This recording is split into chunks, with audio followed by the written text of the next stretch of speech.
Magandang umaga sa ating lahat. Ngayon ay April 26, 2025 at narito ang update ukol sa magiging lagay ng panahon sa susunod na 24 oras.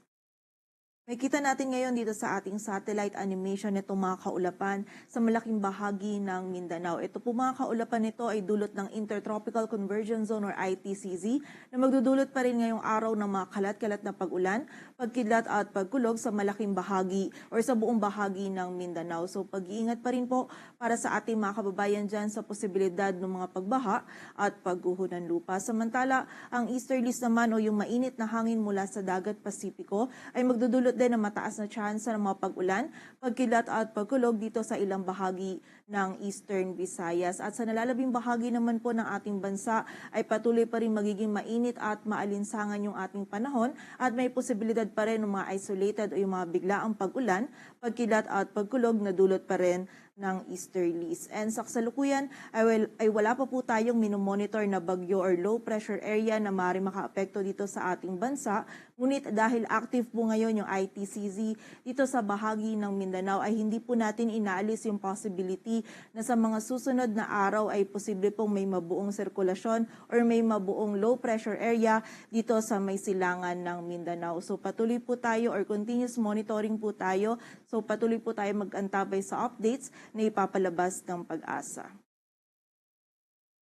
At para nga sa maging lagi ng panahon ngayong araw ng Sabado, dito sa buong bahagi ng Luzon kasama na dyan ng Metro Manila ay patuloy pa rin magiging bahagyang maulap hanggang sa maulap yung ating kalangitan. Mainit at maalinsangan pa rin yung panahon na ating mararanasan at may posibilidad pa rin tayo ng mga isolated o yung mga biglaang pag-ulan, pagkidlat at pagkulog na dulot ng easterlies. Ang mga regional offices po natin ay nagpapalabas pa rin ng mga thunderstorm advisories or mga babala ukol sa mga pag-ulan nito. Agwan ng temperatura dito sa Metro Manila ay mula 24 to 35 degrees Celsius.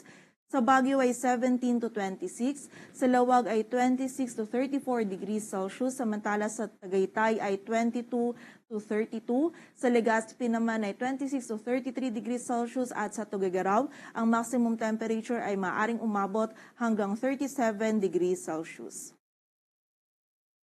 Samantala sa bahagi naman ng Visayas at Mindanao ngayong araw, ang buong bahagi ng Mindanao ay makakaranas ng maulap na kalangitan at mga kalat-kalat na pag-ulan, pagkidlat at pagkulog na dulot ng ITCZ. Ito po mga pag-ulan nito ay posibleng maging katamtaman at kung minsan ay mga malalakas na pag-ulan na maaari po magdulot ng mga pagbaha at pagguho ng lupa. So pag-iingat pa rin para sa ating mga kababayan. Samantala magiging mataas din po yung tsansa ng mga pag-ulan, pagkidlat at pagkulog sa Eastern Samar at Southern Leyte, dulot naman ito ng easterlies. At sa nalalabing bahagi ng Visayas, maging dito din sa area ng Palawan ay patuloy pong magiging bahagyang maulap hanggang sa maulap yung ating kalangitan. Mainit na panahon pa rin yung mararanasan at may posibilidad pa rin tayo ng mga isolated o yung mga biglaang pag-ulan, pagkilat at pagkulog na dulot pa rin ng easterlies. Agwat ang temperatura dito sa Puerto Princesa at Kalayaan Islands ay mula 26 to 35 degrees Celsius. Sa Iloilo ay 24 to 34. Samantala yung maximum temperature naman sa Zamboanga ay maaring umabot hanggang 33 degrees Celsius, maging dito din sa area ng Cebu at Davao. Samantala 32 degrees Celsius naman yung maximum temperature dito sa Tacloban at Cagayan de Oro. At para naman sa ating heat index or yung damang init, generally magiging mainit at maalinsangan pa rin nga po yung panahon sa malaking bahagi ng ating bansa, lalong-lalo na dito sa area ng Luzon at ilang bahagi pa ng Visayas, kung saan dito po sa Metro Manila yung forecast heat index natin ngayong araw ay mula 40 to 41 degrees Celsius at 45 degrees Celsius naman yung highest heat index forecast natin. Dito yan sa area ng Muñoz, Nueva Ecija. At may kita po natin dito sa ating heat index forecast map na malaking bahagi pa rin or maraming areas pa rin ng ating bansa yung posible pong makaranas ng heat index na maaari pong umabot sa danger level.